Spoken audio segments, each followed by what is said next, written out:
Hello and welcome to the Polaris Design Podcast. Today we're joined by two wonderful designers who have volunteered to represent their group. To start off, would one of you be able to tell me about some of the questions you were trying to answer and what your topic was about? I got it.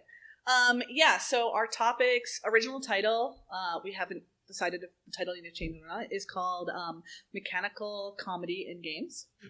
So the original topic, actually I was the person that wrote the topic, but the original topic was about, there's a lot of information out there about how to, say, write comedy for games, how to write dialogue or jokes or characters and things like that. And I was really interested in a work group where we were talking about what it means to enact comedy, to have gameplay where you're performing a joke. So as a player, you're not just witnessing or viewing a joke.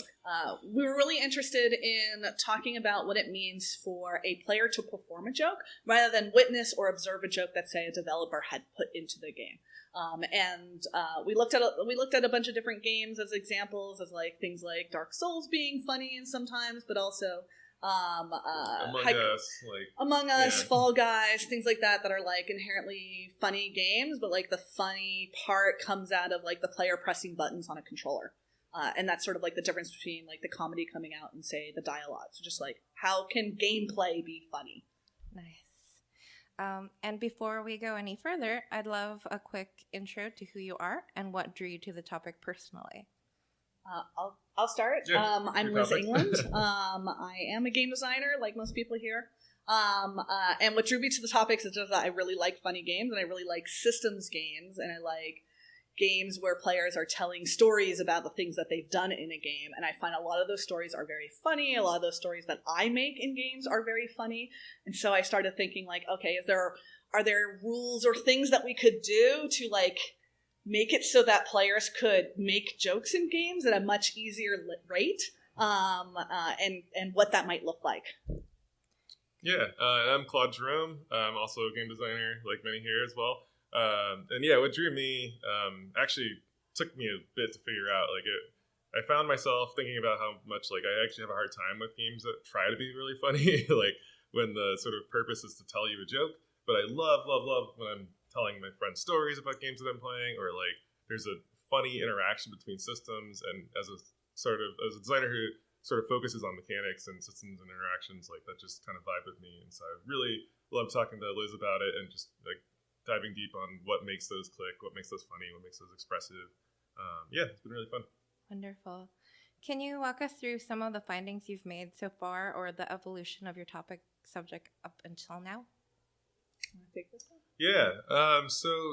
We started off sort of just generating ideas around like what are some of the trends between these different games that make them have either like hilarious moments, or just when you approach them, you explore and you find things that you find funny, or you come away with stories that you want to share with people. So we're looking for these trend lines and either the different sort of like continuums of experiences that you can have. So like, this is things like authored experiences where something is really just told to you as a joke, or something's very explicitly funny in the way that's presented, or the tone of it is like very comedic on its own, all the way to the other side of things where it's more systemic interactions, and like sometimes just like a series of unfortunate events will occur, and like that'll be the direct interaction of a bunch of systems, and that creates the opportunity for someone to take away a story that's just a result of their choices. And that's really funny to people who understand the game, who understand the context.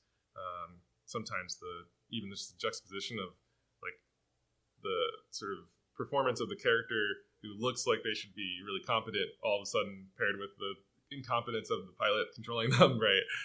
Just makes that a funny situation. And so there's all these different like levels of and ranges of humor that you can experience. And so mapping that out was the first step. It was just like, taking all these different games and trying to figure out like a spectrum that they exist in, so they can kind of start to find some themes and more commonalities and components that lead to those experiences.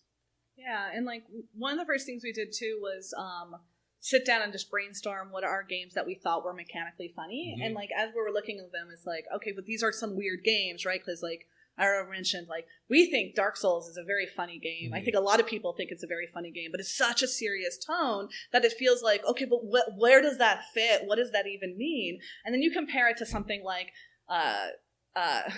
like genital jousting, right? I'll just use that, right? Or Untitled Goose Game, a little more family friendly, right? It's like also a very funny game, but like, how do we compare Untitled Goose Game with Dark Souls, with Jackbox, with Peak, with, sorry, I'm cheating, I'm looking at my laptop, with The Sims, with Sea of Thieves, with Among Us, with Helldivers, right? Like, there's just so many games that fall into comedy, and they do have that wide range.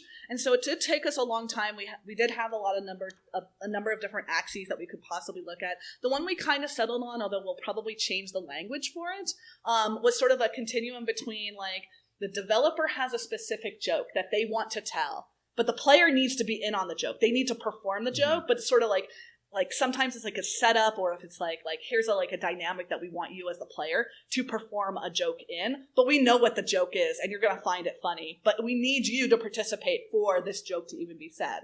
And then on the other side of the spectrum is like the player made a joke and the developer never intended that in the first place. Like, this is not a funny game, but like you can't help but make jokes in it because you can say name your horse you can name your horse butt, and now it's a funny game even if it was a serious game. So there's a big scale. The interaction of the systems again, right? Or like, here's a really expressive space where you can just do a lot of different things, and all of a sudden the combination of those choices can just make these ridiculous outcomes, and sometimes it's surprising both to the player or the developer. And so it just gives us a chance to like look at all experiences of humor and not just think about games that were explicitly meant to be funny, and just think about, you know, what are the kind of options that you have as a developer to like leave room for that kind of stuff. Or if you don't want humor, actually some kind of anti-patterns to think about, like, hey, these are some of the things that might contribute to unintentional humor, and if you don't want that to undercut your tension, then consider, you know, safeguarding against those kind of things. Were there any key principles that kept coming up in your discussions? And did you find there was a lot of alignment in your group, or were there a lot of unique takes or perspectives that shook it up and you had to kind of weave them together? I feel like within our group, we're pretty aligned. Like, we never really spent a bunch of time defining mechanical comedy. I think we kind of intuitively knew what that meant in terms of like the player being part of the joke as opposed to like listening or watching a joke. So that was pretty good. But I also think that we all have a lot of different experience with different comedy games. And even when our comedy tastes are different, like we actually managed to talk about a really wide variety of games, which included things like tabletop games, card games, parlor games. There's a lot of very funny parlor games, board games. And then we talked a lot about multiplayer, but also about single player. And so like we just hit a pretty wide range that gave us, I think, like a really good like meaty place with which to have a lot of discussions about. So like I think we went off into a lot of tangents, but they all felt like they were very centralized to like trying to figure out what was the thing that made this game funny. Why is it funny in this situation? Is it always funny? Is there some kind of rule that we can derive from that? And so we started pulling out some of those like shared components of those games too. I don't know if there's anything you want to add to that. Yeah, not too much. Yeah, I would agree that we were pretty aligned the whole time, and it was helpful to think of the like I think if anything, definitions wise, it was just the bounds of the spectrums and like thinking about which one we wanted to deep dive on, because it was going to just be, you know, difficult at any point to try to merge all these different concepts all at once. And so we're just like, let's pick one that feels like it captures the biggest range, and then see what happens when we start mapping games against that, and like what kind of things we're going to take away, which was funny. Yeah. Were there any assumptions you all shared going in that changed as the discussion unfolded, or was there anything surprising in your conversations that you didn't expect? Do you want to do a surprise, or shall I? It's a fun one. I think we have maybe some different ones, so you should go ahead. Yeah. Okay, so like my fun surprise is when we took a whole bunch of games that we thought were very funny and we started mapping them on a continuum. A whole bunch of games ended up in the same area, and it's like, oh, we drew a circle and we're like, that's the friend slop zone. And like, I know people can critique the term friend slop. That's fine. This is the comedy group. We're allowed to do whatever we want. But like the friend slop zone was like a whole bunch of these cooperative multiplayer games where there's a lot of hijinks with your friends. And I think I perceived these as games where like the verbs were really wide. They were super expressive. You could do anything you want, and hijinks ensued. And when we actually looked at them, it's like, oh no, actually, they're actually really constrained. So like a game like Chained Together is like you and your friends are doing a platformer, but you're all chained together. Your verbs are really tight. Like what failure looks like in general is actually pretty the same across the board, but the actual situation is different, and it's very specific to you and your friends. Or a game like Peak, everyone's going to fall off the peak. Everyone's going to run into very similar comedic situations. The verbs are actually pretty constrained, and I feel like everyone who goes into these games kind of knows what the joke is, and they knows what the goal is, and the goal is just really hard to get, so you're going to fail a whole bunch along the way. Whereas I think I perceive these games as actually being much wider in their verbs than I had expected. And it was interesting to see them just sort of like bundle together in a very similar space in our continuum. Not all of them, I think, and so it'll be interesting to talk about the ones that escaped that gravity well and see why they might have escaped that gravity well, and they're in a different category. Yeah, it was really surprising and interesting to think about how there's like this experience of like personal humor almost moment of like, you know, I'm exploring something and something was unexpected and the outcome surprised me, or like I said, like it gives me a story to want to tell somebody else. But there's this whole other category of like stage performance, improv, kind of feeling invitation to participate in the joke, and either with each other, with the, like, you know, strict context of like, hey, yeah, we're chained together, or we're on a spaceship together and we all take different jobs. But these like sort of these roles we get to embody in this friend swap zone, where all of a sudden like there's opportunity for error, there's opportunity for miscommunication, there's opportunity for all these moments that like, you know, forge those moments of humor, moments of connection, and it was just so different, and it was just really interesting to see like, hey, we're finding, you know, different shapes of humor, and that was really exciting to me to think about teams taking away from something like this, where they could describe to themselves a clearer intention for their vision, their direction of how they want to make like comedy in their game, right? And very explicitly see the shape and the trade-offs that you can make with those different choices. Yeah. While trying to clarify these things, was there a moment where you realized you needed to reframe the question or tweak it or define any terminology to be able to move forward? Did we? I don't think so. It was pretty smooth sailing. Yeah. Is there any element of like categorization or... I mean, I think the part where we spent a bunch of time on was figuring out what kind of axis we wanted to pull out. Like, was it serious tone to unserious tone? Was it like highly authored, curated, like jokes versus like there is no curation, it's all systems? Like trying to figure out what those axes might look like, and then settling on one. Yeah, we spent a good amount of time with that. And that was just really useful and fruitful. And we haven't thrown away the other ones. We just settled on one for now that we were most comfortable with. And I think our next step is actually to look at those other ones and see, okay, are these still relevant? Do they provide us another view into the mapping exercise we've already done? But we didn't spend a ton of time on terminology. We just use like, often we would have like a terminology like comedy of errors, and also it's like I forgot the other terms we used for comedy of errors. Yeah, it was I'm like, saying to you, but we would use a bunch of them all at once, right? And so it's like we kind of understand the concept altogether without being stuck on a particular phrase. And kind of understanding that some of those we were borrowing from literary terms, and they have to translate them back to games, and that was okay. So kind of leaving things like in this place where it's okay to not be like refined right now. Like we're going to have research steps. We're going to have steps where we can come back to this with greater bandwidth. You know, a good one that we were discussing was dramatic irony, because we're like, oh yeah, there's dramatic irony in games, and we see this, and it's very funny. And then when we really dug into it, is like, what does it mean for the player to perform a joke with dramatic irony? Because usually it's like the audience member knows something that the characters in the play don't know, and that's dramatic irony. But I'm like, are you just observing a thing? And then we were like, okay, but if you're in a hot dog suit and you're talking to two NPCs through their relationship problems, that's really funny, because the NPCs do not know. There's like a dramatic irony. They are treating it very seriously, or they're treating you very seriously, and you are definitely dressed up like in a clown suit, right? Yeah. And so that feels like it's like translating a term, like a literary term, towards games that like is a way in which we can think about it. I don't know if that will stick. Maybe we'll spend a little time thinking about it and be like, no, that we're idiots. We shouldn't call dramatic irony that in games that. But like that was one of those things where we did talk a bit about terminology from other media and like what would it look like for the game version of that.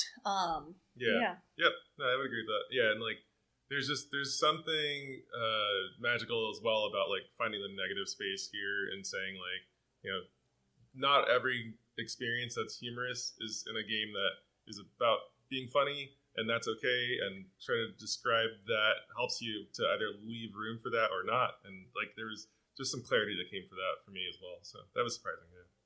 Yeah, I would love to hear more about like the differences between like the more intentional humor and the ones that were not intentional, but it's still there. Yeah. Like for me, that kind of boiled down to this really surprising insight of just like expressiveness in general leads to opportunity for humor, and you know, sort of to the degree where if you just have a really expressive game.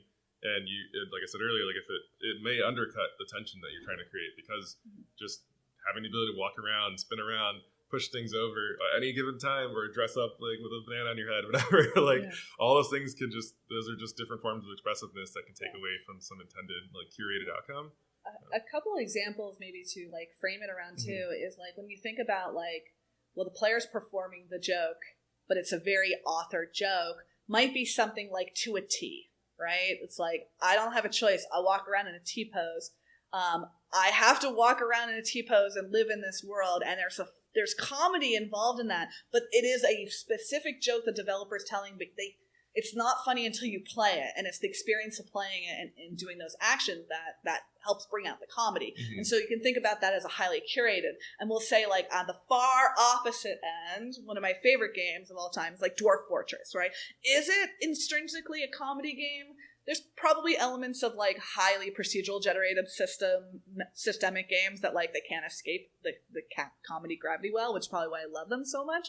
But like Dwarf Fortress has all kinds of experiences in it, and like, what is the comedy? What is the joke? Well, I don't know. There's a million different ones that could be performed by the player depending on what they're doing, what their goals are, how well they achieved, or how spectacularly they failed those goals. So it's really wide. And so like those are like you could, so that's how you can compare to the T with Dwarf Fortress. It's such a weird line to do those didn't kinds of comparisons. expect to talk about that, Sorry, I was like, pick two extremely different games that we did talk about. And on a similarly extreme end, it was like, we did talk also about the explicitly not funny games, like the games that do not want to be funny.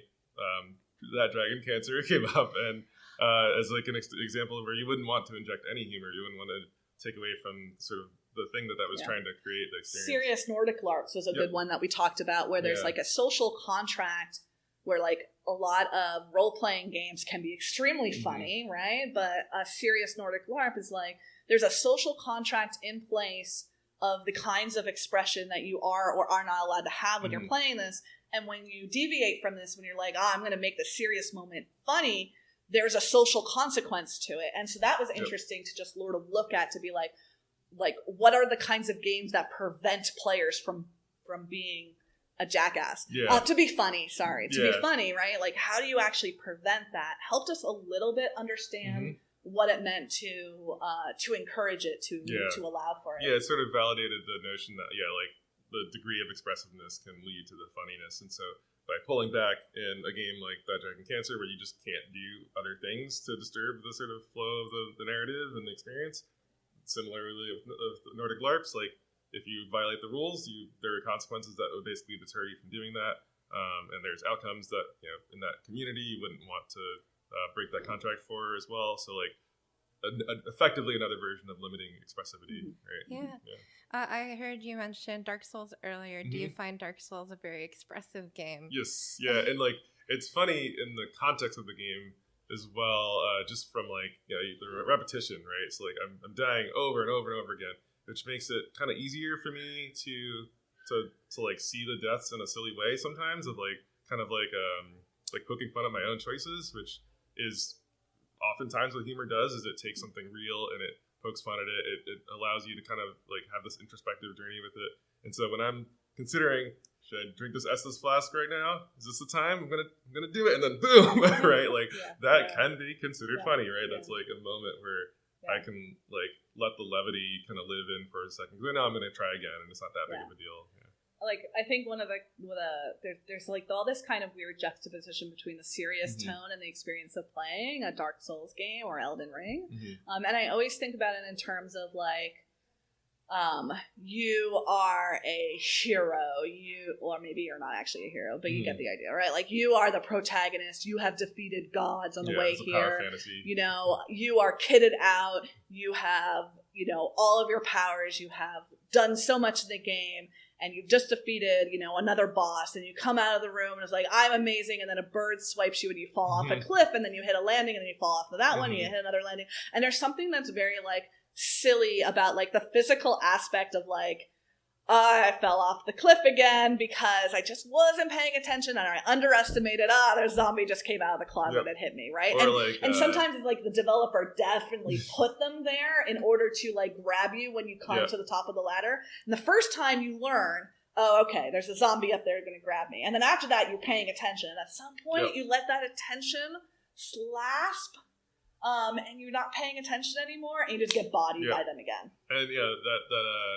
And this might be getting further into the weeds here, but we also like broke out the components that can contribute to those moments. And you know, one of those, for instance, is like just a limited view, limited like under like control, like sort of field of view in general, right? And like thinking about like Dark Souls and how just sometimes like you're asked to look in one way, like either through a message or a chest, and then like these moments can kind of occur from that limitation.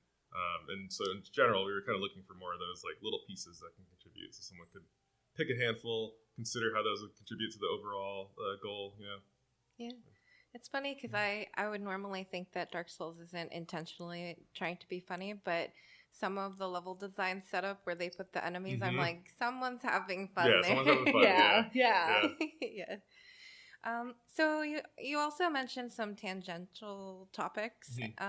Were there any conversations about those that helped you to sort out what you're focusing on, and how did you decide to kind of step away from that? Maybe the LARPing kind of stuff. It was really interesting.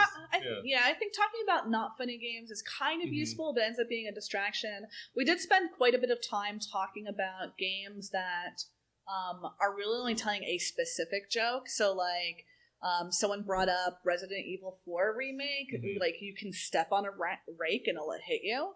And, like, it's not a comedy game, but, like, there's a moment that is intentionally or otherwise, I can't believe it would not be intentional, that, like, stepping on a rake and hitting yourself in the face, like, that's gotta be funny, but it's just one joke in a game. And there's a lot of different games that have just, like, one joke that we wanted to pull out and talk about mechanically, but ultimately it can end up in a rabbit hole of talking about too many like one-offs.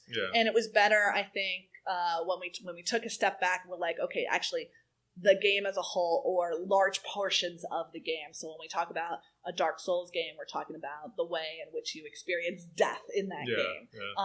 There's also like there's the like cultural component almost of like the community-centered culture that would emerge from these games that sort of makes it funnier over time, but like you can't necessarily control it. That happens organically. However, we did identify that components of your design can lead to that as well. So like, you know, limited language tools or limited communication like can sort of create culture around the tiny verbs you have to communicate with in the first place. So again, in Dark Souls, it's just weird that we're talking about Dark Souls so much. Yeah, we should stop. I have a Dark Souls curse jar at work, and I am breaking it, but I'm not at work. I think one of the other tangents we found ourselves going on a lot, because I think it's just very compelling, but it's not directly related, is spectators. Yes. Like, it's funny as the Twitch chat it's funny to watch somebody else fumble in the game, but maybe they don't think it's funny, but you observing it is very funny. And comedy that is still, it's like the actions are being performed by players in a game, but the comedy is being experienced by an observer.